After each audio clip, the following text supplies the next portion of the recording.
नमस्कार मित्रांनो, शनिवार म्हणजे सुट्टीचा आनंद. पण आमच्या घरात आज वेगळंच थ्रिलर सुरू होतं. एका माणसाने आमच्या घरात घुस मारली आणि ती कॉटखाली जाऊन बसली. आता त्याला बाहेर काढणार कोण? मग काय, घराचे सुपर हिरो मैदानात उतरले. बघा, तयारी तरी कशी केली, जणू काही सिनेमात चालले. डोळ्याला चष्मा, नाकाला रुमाल आणि अंगावर स्प्रे. जणू खुशीला सुगंधाने बेशुद्ध करायचा प्लॅन आहे. मला तर इतकी भीती वाटत होती की मी फक्त बाजूला बघून डायरेक्शन देते.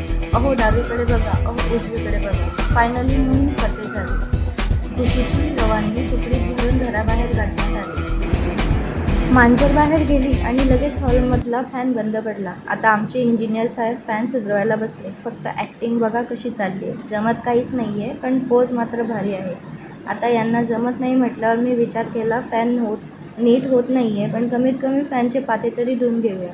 पण धुताना मला अचानक साथ निभाना साथिया मधल्या गोपी भाऊची आठवण आली. मतलब गोपी वो अलग ही लेवल का बंदा था।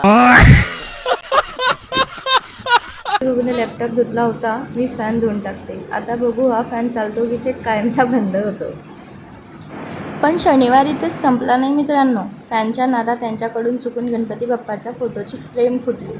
मग आम्ही ठरवलं की बाप्पाला विसर्जन करायचे. आम्ही मेरून तलावावरती गेलो.